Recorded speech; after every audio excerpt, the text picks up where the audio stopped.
नमस्कार students, NSQ of level 4 देख रहे हैं आप। आज हम सीखेंगे रिकंडीशनिंग ऑफ वाल्व मैकेनिज्म के किस प्रकार से हम वाल्व को दोबारा से ठीक करके उसको सेट कर सकते हैं।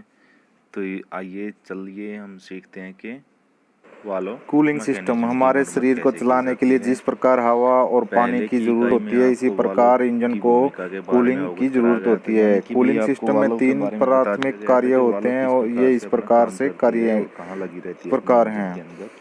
तो स्टूडेंट्स, जैसे हमारे वाल्व को शरीर को भी आमतौर जब पर हम काम पॉकेट करते हैं, वाल्व हमारा के रूप शरीर में भी हीट जाना हो जाता जाता है। है, तो उस टाइम तो पर यहाँ हमें पर क्या एक होता है, नंबर का पानी क्वेश्चन और पूछने हवा की के लिए ज़रूरत आ पड़ती है सकता जब है हम कोई फाइनल भी काम एग्जाम्स के करते अंदर हैं, क्योंकि हमारा जो कि पसीने के वाल्व ज़रिए भी को हमारे आमतौर पर शरीर किस को नाम से जाना एक जाता है। तो कूलेंट का आपको काम बता मिलता देना है। जब हमारा पॉकेट वाल्व पसीना के नाम निकलता से है तो हमारी बॉडी जाना का जाता है। टेम्परेचर इसके जो क्या है, रूप में जाना ठंडा जाता है। करने के लिए पॉकेट वो एक वाल्व कूलेंट का सामान्यतः एक काम वाल्व करता है है। तो कि भाई चलिए ये कि इसके हम वाल्व एक ये तरह की कौन वाल्व कौन ही से है जिसका कार्य नाम हैं ऐसे वो जो है देखते हैं दूसरा कि इंजन में ले किस लेते हैं प्रकार तो से बोल काम देते हैं। करता है।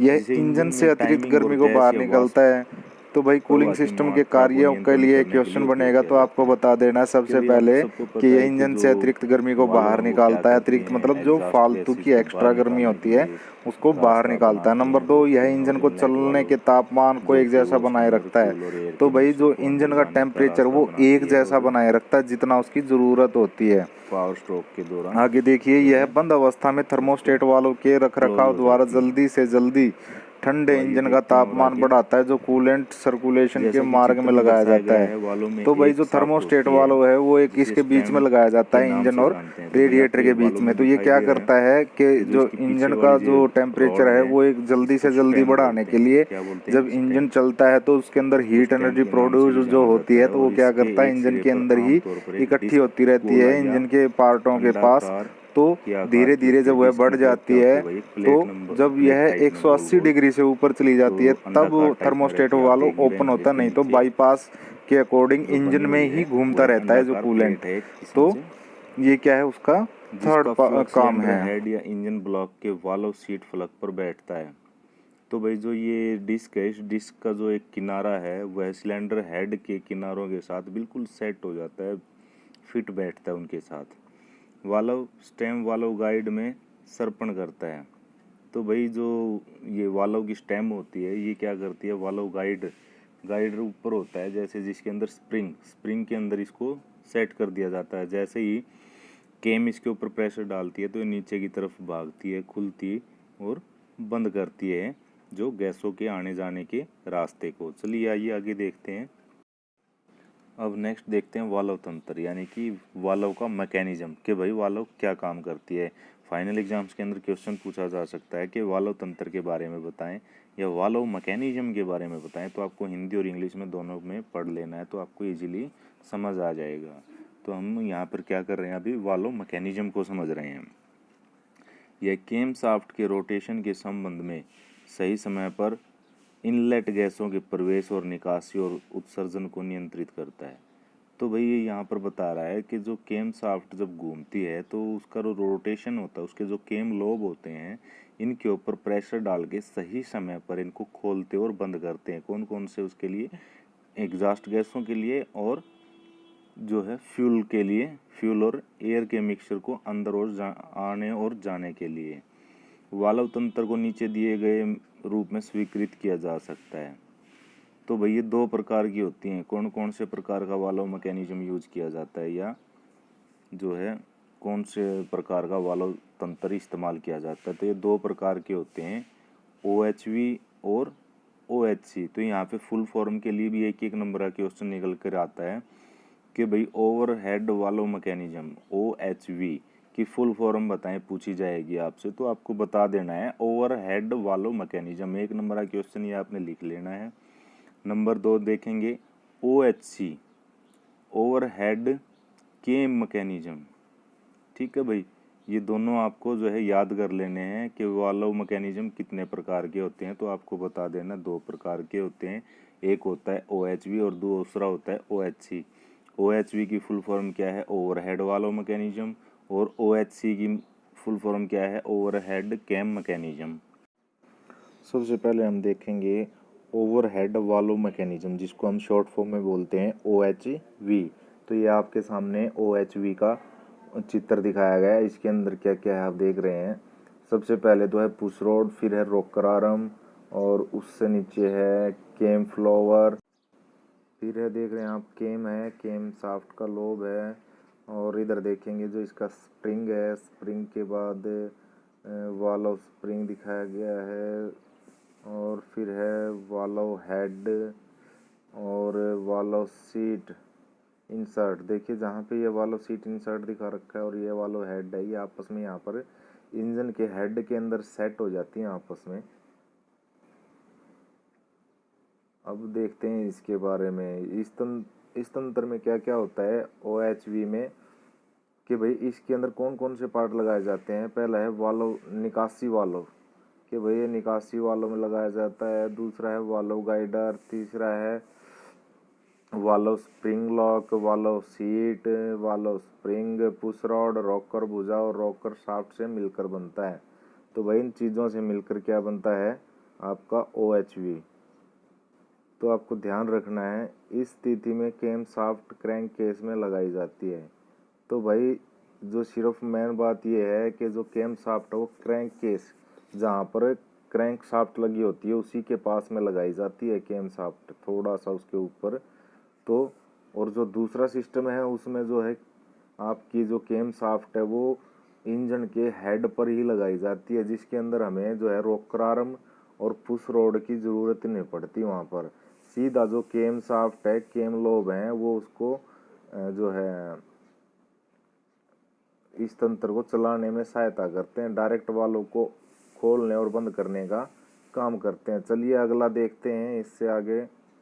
अब नेक्स्ट देखते हैं OHC, ओवरहेड कैम मैकेनिज्म। इसके बारे में मैंने आपको इससे थोड़ा सा पहले बताया था कि भाई इस तंत्र के अंदर या इस मैकेनिज्म के अंदर जो कैम शाफ्ट है वो इंजन के हेड पर लगाई जाती है।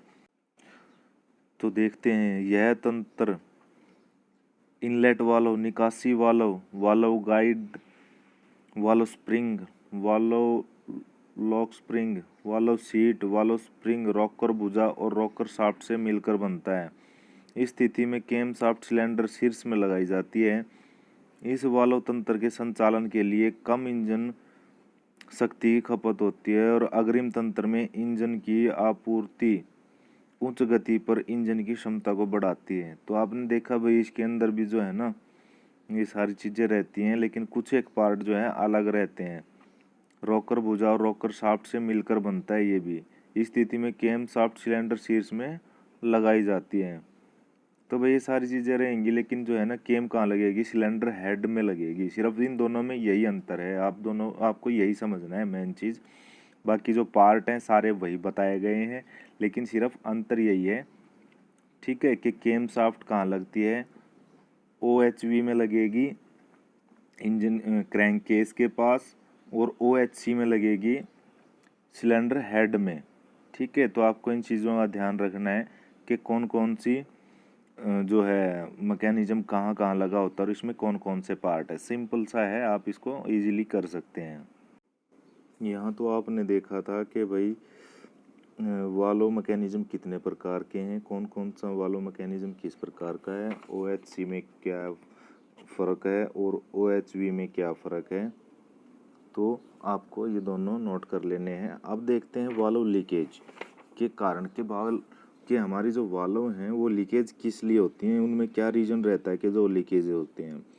तो आइए देखते हैं, यदि दहन गैसें वाल्व से चैन रिसाव करती हैं तो इसके कारण क्या क्या फ़र्क पड़ेगा। मान लो भाई जो हमारा जो कम्बस्टन चैम्बर है, अगर वहाँ से गैसें लीक करने लग जाएं वाल्व के आसपास से, तो क्या फ़र्क पड़ेगा हमारी गाड़ी के ऊपर, देखते हैं। और इनके क्या कारण रहते हैं। अधिकतम ईंधन की खपत होगी, कि भाई क्या होगा, हमारा जो है ना एवरेज कम हो जाएगी, गाड़ी जो है फ्यूल ज़्यादा लेना स्टार्ट कर देगी। नंबर 2, वाहन त्वरित पिकअप नहीं होती है, कि भाई गाड़ी का जो पिकअप है, जो एकदम से गाड़ी जो एक्सीलरेटर पकड़ती है यानी कि स्पीड पकड़ती है, ज़्यादा पावर यूज करती है, तो वो एकदम से नहीं हो पाएगा। फिर नेक्स्ट 3 देखते हैं, इंजन बाहर नहीं ले पाता, तो भाई जो गाड़ी है वो ज़्यादा लोड नहीं उठा पाएगी। अगर जो लीकेज रहेंगी हमारी वाल्व, तो ये उसमें क्या रहेंगे, उसके कारण हैं। रिसाव के कारण भी यही हो सकते हैं। आगे देखते हैं। इंजन को चालू करने में कठिनाई होती है, इंजन जल्दी से स्टार्ट नहीं होगा, वाल्व चिपकते हैं, वाल्व क्या होगा उसके साथ चिपकना स्टार्ट हो जाएंगे, इंजन आवश्यकता से अधिक तापित होता है यानी कि ओवर हीट हो जाएगा इंजन। यह आवश्यक है कि वाल्व तंत्र में रिसाव का पता लगाने के लिए इंजन का संपीड़न परीक्षण किया जाता है। कि भाई जो इन चीज़ों के रिसाव के लिए पता करने के लिए हमें क्या करना पड़ता है कि उसका कंप्रेशन टेस्ट करना पड़ता है इंजन का, कि वह कंप्रेशन कितना ले रहा है।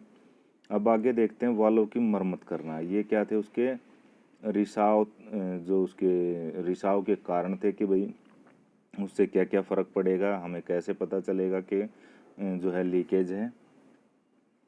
चलिए इसकी वाल्व की मरम्मत करना देखते हैं किस प्रकार से करते हैं। तो फाइनल एग्जाम्स में इसके रिसाव के कारण आपसे पूछे जा सकते हैं, तो आपको यह क्वेश्चन बनाकर लिख लेना है। 3 नंबर में यह क्वेश्चन आ सकता है आपका। अब देखते हैं वाल्व की मरम्मत करना, कि भाई वाल्व को हम रिपेयर कैसे कर सकते हैं। दहन गैसों के रिसाव को रोकने के लिए वाल्व की मरम्मत करना आवश्यक है। कि भाई जो गैसें लीकेज होती हैं उनको रोकने के लिए हमें क्या करना पड़ेगा, वाल्व को जो है रिपेयर करना पड़ेगा। वाल्व मरम्मत करने की प्रक्रिया में नई वाल्व सीट को स्थापित करना, कि भाई जो जब हम इसकी जो रिपेयरिंग करते हैं तो उस टाइम पे हम क्या करते हैं, नई वाल्व सीट का इस्तेमाल करते हैं और उसको सेट करते हैं। वाल्व गाइडर को बदलना, जो वाल्व को गाइड करता है उसे भी बदलना होता है, और अन्य प्रक्रियाएं जैसे कि वाल्व सीट का ग्राइंडिंग, कि भाई जो वाल्व की जो सीट है जहाँ पर वाल्व जो है बैठती है उस सीट को भी ग्राइंड करना पड़ेगा। फिर है वाल्व का पुनः फलकन या लेपिंग करनी पड़ेगी। फिर देखते हैं वाल्व टैपेट अंतराल, के भाई उसका जो गैप है वाल्व टैपेट का वो चेक करना पड़ेगा। वाल्व टाइमिंग भी शामिल है, तो वाल्व टाइमिंग भी हमें चेक करनी पड़ेगी इसको मरम्मत करने के लिए। सब मिलाकर इन प्रक्रियाओं को वाल्व सर्विसिंग में संगठित किया जा सकता है। कि भाई सारे के सारे जो है ना, हम चाहे जब इसको मरम्मत करेंगे, मेंटेनेंस करेंगे, तो ये सारी चीज़ें उसके अंदर की जाएंगी जो इंजन के निष्पादन और अधिकतम शक्ति उत्पाद के लिए आवश्यकता है। कि भाई जो इंजन ज़्यादा से ज़्यादा पावर प्रोड्यूस कर सके या और फ्यूल की कम खपत हो, उसके लिए ये सब चीज़ें ज़रूरी हैं। तो अब हम देखते हैं वाल्व मरम्मत की प्रक्रिया, कि भाई वाल्व की किस प्रकार से हम मरम्मत करेंगे या उसका जो रिपेयर करेंगे उसकी प्रक्रिया समझते हैं वाल्व मरम्मत की। तो यहाँ पर आपने क्वेश्चन सीख लेना है, लिख लेना है। वाल्व की मरम्मत करना, किस प्रकार से वाल्व को रिपेयर या मेंटेनेंस किया जाना चाहिए, तो आपको ये सारी चीज़ें बता देनी है कि भाई हम उसमें क्या क्या ऑपरेशन करेंगे, क्या क्या काम करेंगे। ये सभी काम बताए गए हैं वाल्व की मरम्मत करते टाइम। और एक क्वेश्चन बनेगा वाल्व रिपेयरिंग का जो प्रोसेस है वो किस प्रकार से है, तो आपको वाल्व मरम्मत की प्रक्रिया का एक क्वेश्चन अलग से बना लेना और उसको लिख लेना है कि भाई वाल्व की मरम्मत प्रक्रिया बताएं, या हम इसको बोल सकते हैं प्रोसीजर फॉर रिकंडीशनिंग। तो आइए रिकंडीशनिंग करना सीखते हैं कि उसमें क्या क्या हम स्टेप टू स्टेप किस प्रकार से वाल्व मैकेनिज्म को हम ठीक करेंगे, रिपेयर करेंगे। तो वाल्व की जो प्रोसीजर फॉर रिकंडीशनिंग, नंबर 1 देखेंगे, इंजन के से सिलेंडर शीर्ष को निकाले। सबसे पहले हमें क्या करना है, जो इंजन के ऊपर का जो हिस्सा है जिसको सिलेंडर हेड बोलते हैं उसको खोलकर निकाल देना है। नंबर 2, सिलेंडर शीर्ष और पिस्टन शीर्ष से कार्बन को निकालें या हटाएं। तो भाई हमें क्या करना है, जो पिस्टन के ऊपर लगा हुआ कार्बन है या जमा हुआ कार्बन है या सिलेंडर हेड के ऊपर लगा हुआ जो कार्बन है, हमें उसको साफ कर लेना है। नंबर 3, पिस्टन शीर्ष को साफ करें। ध्यान दें सफाई करते समय पिस्टन शीर्ष पर किसी प्रकार की खरोंच या गड्ढा उत्पन्न नहीं होना चाहिए। तो भाई हमें सफाई करते समय ध्यान देना है, जो पिस्टन के ऊपर का जो फेस है उसको अगर हम साफ करते हैं तो उस पर खरोंचें नहीं पड़नी चाहिए, किसी नुकीली चीज़ से नहीं उसको खुरचना है। उसको उतारने के लिए अलग तरीका है।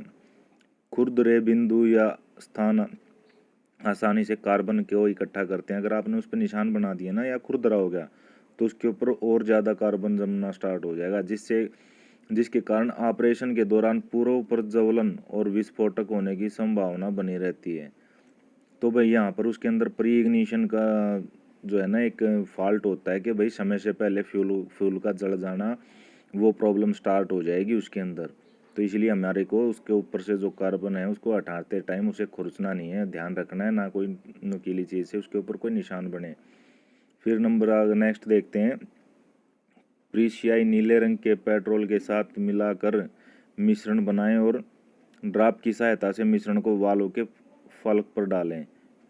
पर्शियाई नीले रंग को कि भाई आपको याद रखना है, जो ये बता रहा है पर्शियाई नीले रंग को पेट्रोल के साथ मिलाना है और वाल्व के फलकन पर डालेंगे, जो उसके जो किनारे हैं उनके ऊपर डालेंगे। फिर देखना है वाल्व को वाल्व स्प्रिंग संपीड़क कंप्रेसर का उपयोग करके बाहर निकालें और रिसाव के लिए निरीक्षण करें कि भाई हमें जो उसका कंप्रेशन है उसको जो है देखना है, उस साइड से जो पर्शियाई नीला रंग निकलता है या नहीं निकलता है।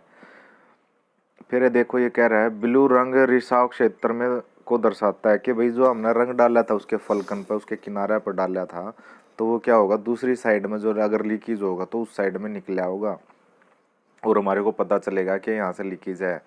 तार ब्रश के साथ वालों को साफ करें। फिर हमें क्या करना है, जो तार वाली ब्रश होती है उससे क्या करना है, उसके सिरों को साफ कर देना है। वालों की अदला बदली के लिए ध्यान दें, वे आपस में नहीं बदलने चाहिए। मरम्मत करने के पश्चात प्रत्येक वालों को उसी द्वारा पोर्ट में रखा जाना चाहिए जिसमें से उसे निकाला गया या हटाया गया था। तो भाई हमें इस चीज़ का ध्यान रखना है, जो जितनी भी वाल्व हम खोलेंगे तो उसके ऊपर नंबर डाल देंगे, जोन से नंबर की जो वाल्व होगी वो वहीं पर लगानी है हमें, नहीं तो क्या होगा, दिक्कत हो जाएगी, उसकी जो सेटिंग है वो फिट नहीं बैठेगी। अब आगे देखते हैं वाल्व को फिर से रीफेस करना कि भाई वाल्व का जो फेस है वो रीफेस करना है, दोबारा से उसको घिसाना है सही से। अगला चरण वाल्व फलक को फिर से संगठित करना है कि उसको फिर से सेट करना है। इसे वाल्व ग्राइंडिंग या पुनः कल्पिंग रीफेसिंग मशीन के उपयोग द्वारा किया जाता है।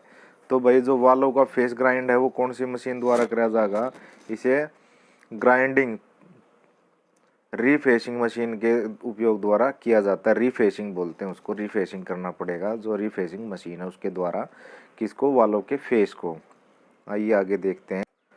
तो वाल्व का रीफेसिंग करने से पहले हमें क्या करना है, वाल्व का रन आउट का निरीक्षण करना। जो 2 डिग्री से अधिक है तो वाल्व बदलने की आवश्यकता है। तो हमें क्या करना है भाई, 1 नंबर का क्वेश्चन ये भी बनता है, वाल्व का रन आउट का निरीक्षण करते समय कितने डिग्री तक होना चाहिए। तो आपको बताना है कि 2 डिग्री से अधिक नहीं होना चाहिए और उसे बदल देना है। नेक्स्ट देखते हैं, वाल्व मार्जिन का निरीक्षण करें। यदि 2 mm से कम है तो वाल्व बदलने की आवश्यकता है। तो उसका जो मार्जिन उसकी जो मोटाई है कितनी है, 2 mm से अगर कम है तो हमें क्या करना है, उसको बदल देना है। फिर देखेंगे वाल्व को रीफेसिंग मशीन पर रखें। अगर ये सारी चीज़ें ठीक हैं, ओके हैं, तो उसके बाद हमें क्या करना है, रीफेसिंग मशीन के ऊपर रख के मशीन को 35 से 45 डिग्री के बीच के कोण पर सेट कर देना है। कि भाई 1 नंबर का क्वेश्चन और बनता है, वाल्व रीग्राइंडिंग या रीफेसिंग करते समय कितने डिग्री के कोण पर मशीन को सेट किया जाता है। तो आपको बता देना है 35 से 45 डिग्री के बीच में सेट किया जाता है। और मशीन को चालू करें, शीतलक आपूर्ति को खोलें और धीरे धीरे रीफेसिंग प्रक्रिया को चालू करें। तो भाई उसके ऊपर जब रीफेसिंग हो रही होगी मशीन के ऊपर, तो वहाँ पर हमें क्या करना है, कूलेंट शीतलक यानी कि एक जो है उसके ऊपर पानी गिरता रहता है या कूलेंट डलता रहता है, जब मशीन काम करती है तो उसको हमें क्या करना है, चालू कर देना है। अब हमने कूलेंट को भी खोल दिया और 35 से 45 डिग्री के बीच में उसका कोण भी सेट कर दिया। अब आगे देखते हैं वाल्व सीट कटिंग का ग्राइंडिंग ऑपरेशन प्रक्रिया कि भाई वो ग्राइंड कैसे करेगी, उस प्रक्रिया को देखना है। बेवल चांदा की सहायता से वाल्व सीट के कोण को मापें। तो हमें क्या करना है, जो बेवल प्रोटेक्टर है उसकी सहायता से जो है उसके कोण को मापना है। वाल्व के कोण को मापने के लिए वाल्व सीट के मार्जिन की जांच करनी है। यदि यह 2 mm से कम है तो वाल्व सीट को बदले। तो भाई इसका जो मार्जिन है अगर वो 2 mm से कम निकलता है तो हमें क्या करना है, उसको वाल्व सीट को ही बदल देना है। नेक्स्ट देखते हैं, यदि यह 2 mm से अधिक है तो वाल्व सीट ग्राइंडिंग ऑपरेशन की प्रक्रिया उसके ऊपर की जा सके कि भाई वो 2 में जो mm से ज़्यादा है तो हम उसका यूज कर सकें ना, सीट ने ग्राइंड कर सके हैं। उचित आकार और कोण का चयन करें। तो उसका जो हमने क्या करना है, बढ़िया जो कोण बनेगा और आकार जो सेट होगा वो हमने उसी सेट पे रखना है। धारक और पायलट कोण को ग्राइंडिंग पत्थर कटर के साथ फिक्स करें। तो भाई जो उसके ऊपर ग्राइंडिंग का जो कटर है उसको जो उसके ऊपर सेट कर लेना है। क्यों, हमने जो कोण भी सेट कर लिया और अब उसको जो कटर है वो उस हिसाब से उसके ऊपर सेट कर देना है। अब वाल्व सीट को मशीन या हाथ से के साथ प्रेषण करें और वांछित कोण पाने के लिए वाल्व सीट को काटें। तो भाई जो हमने फिर इसको हमने जो मशीन चालू कर देनी है और उससे हिसाब से उसको सीट के ऊपर जो है ना कोण काटना है, ताकि जो वो सही प्रकार से उसके ऊपर वालो सेट की जा सके। ये जो नीचे दिखाए गए हैं सारे कटिंग टूल हैं जो ग्राइंडिंग करने के काम आते हैं।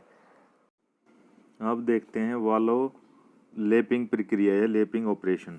तो इसमें क्या करना है हमें कि भाई नंबर 1, उचित आकार का वाल्व लेपिंग छड़ का चयन करें। कि भाई जो वाल्व लेपिंग की जो छड़ होती है वो आप ये देख रहे हैं इस चित्र में दिखाया गया है। जो ये जो मैकेनिक है वो उसके हाथ में छड़ी है जिसके द्वारा वो इस प्रक्रिया को अंजाम देगा। तो किस प्रकार का उचित आकार का वाल्व लेपिंग छड़ का प्रयोग करना है। नंबर 2, रबड़ पकड़ वाशर को वाल्व फलक पर रखें। तो भाई जो रबड़ है इसके ऊपर होती है वो हमें क्या करना है, वाल्व सीट का जो फेस है, फलक है, उसके ऊपर रख देनी है। वाल्व फलकन का घर्षण एमरी पे पेस्ट लगाएं। तो भाई इसको जब हमने रगड़ना स्टार्ट करना है, घुमाना स्टार्ट करना है इसके ऊपर, तो इसके ऊपर कौन सा पेस्ट लगाएंगे, एमरी पेस्ट लगाना है। ये कौन से ऑपरेशन में लगेगा एमरी पेस्ट, लेपिंग ऑपरेशन में। तो आपको याद रखना है कि भाई लेपिंग ऑपरेशन में कौन से प्रकार का पेस्ट लगाया जाता है। तो 1 नंबर का क्वेश्चन बनता है, आपको याद रखना है। तो यहाँ पर एमरी पेस्ट लगाया जाता है। तो नेक्स्ट देखेंगे अब लेपिंग छड़ को दक्षिणावर्त और वामर दिशा में घुमाएं। कि भाई इसको उल्टा सीधा, जैसे लस्सी को भिगोते हैं हम हाथ से पहले, वैसे इसी प्रकार से इसको घुमाना है। इस प्रक्रिया को वाल्व सीट का वाल्व फलक के साथ लेपिंग हो जाएगा। तो भैया वाल्व सीट के साथ जो है ना फिट बैठ जाएगा। क्या, जो वाल्व है और वाल्व सीट है तो ये दोनों आपस में एक दूसरे के बिल्कुल समान हो जाएंगे, ताकि वहाँ पर इनकी फिटिंग सेट हो जाए। आगे देखते हैं रिसाव की जांच के लिए फिर से ऑपरेशन प्रक्रिया को दोहराएं। फिर से हमें क्या करना है, वही इसके अंदर जो है ब्लू कलर का जो हमने पेस्ट बनाया था वही इसके अंदर दोबारा से डाल के चेक करना है कि ये लीकेज तो नहीं है। और यहाँ पर ये बता रहा है कि बारीक एमरी पेस्ट का उपयोग करें, प्रक्रिया को चालू रखें तथा रिसाव की समस्या को हल करें। तो इसी प्रकार से जो भाई लेपिंग प्रोसेस हमें करते रहना है जब तक उसके अंदर से वो बिल्कुल सेटिंग ना हो जाए जो हमें चाहिए है। और फिर से प्रेस्याई, जो नीला रंग है प्रेस्याई, वो हमें जो पेट्रोल के साथ मिलाकर बनाया था, फिर से वापस इसके अंदर डाल के चेक करना है कि कोई लीकेज तो नहीं है। इसी प्रकार से ये प्रोसेस दोहराते रहना है जब तक वह बिल्कुल ओके ना हो जाए। तो ये आज का हमारा चैप्टर कंप्लीट होता है। आपको इसके क्वेश्चन आंसर बनाकर लिखने हैं और याद करने हैं। मैंने आपको क्वेश्चंस भी बताए हैं जो किस प्रकार से आप तैयार करेंगे। तो ये एक क्वेश्चन ये भी बनेगा, वाल्व लैपिंग प्रक्रिया या ऑपरेशन किस प्रकार से किया जाता है, तो आपको लिखना है। और ये बिल्कुल आसान है, आपको याद करने हैं और फाइनल एग्जाम के लिए आपको ये तैयार करना है। तो आज का आपका जो है topic reconditioning of valve mechanism यहीं पर समाप्त होता है। तो आपको बच्चों अच्छे से तैयारी करनी है और एक पॉइंट को लिख कर देखना है, याद करना है।